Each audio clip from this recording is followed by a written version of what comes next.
Fridays at the Front. I'm Will. This is a collaboration between the Shenandoah Valley Battlefield Foundation and Civil War Digital Digest. We want to bring you great stories from here in the Shenandoah Valley about the American Civil War and encourage you to come here and visit them yourselves. Today, I'm in Berryville in Milton Cemetery. Every time I visit the valley, I try to come here and visit the grave of Thomas Laws. Thomas is African American and he doesn't show up on the 1860 census, so we believe he's enslaved at the beginning of the war. We don't have research yet to show when he's emancipated. During the Civil War, we know he's married and has 4 children and is in his mid to late 40s. Where does his story connect with the Union Army? Well, in the summer of 1864, the Union Army is driven out of Winchester. Early in the fall, General Sheridan is sent to Winchester to clear out the valley. He collects a couple of armies to make his forces, and he's trying to figure out how to attack early. The former commander of the Army of West Virginia, General Crook, says to Sheridan, "I know a young lady in Winchester who I met there who might have information for you." Sheridan has plainclothes scouts. Let's be honest, they call them scouts, but these men are spies. They develop Thomas Laws as a potential asset who they consider shrewd and trustworthy.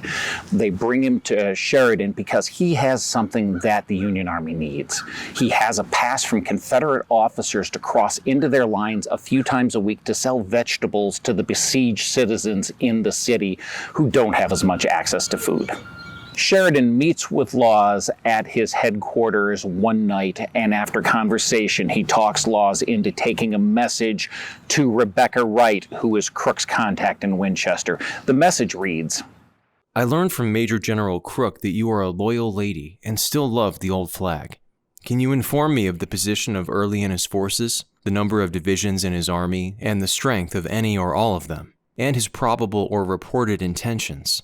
Have any more troops arrived from Richmond, or any more coming, or reported to be coming? I am very respectfully your most obedient servant, P.H. Sheridan, Major General Commanding.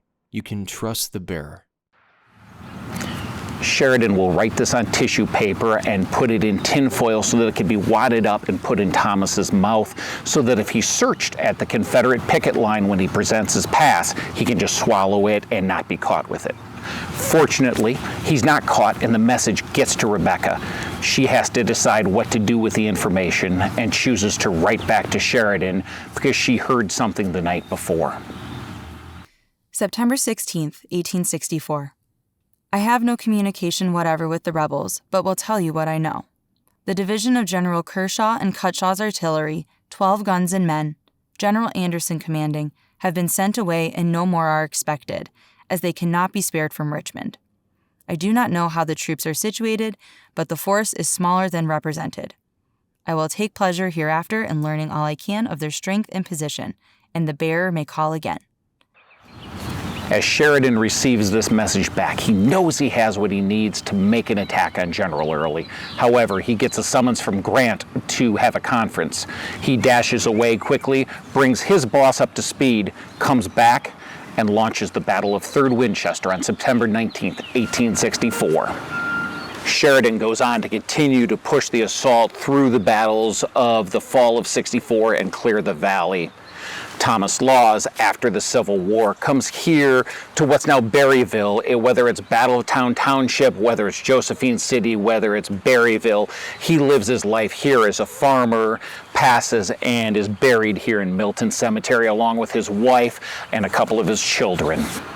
We want to say thanks for help telling this story to the Josephine Community School Museum, who operates the museum less than 50 yards from where I am and oversees care of the cemetery here.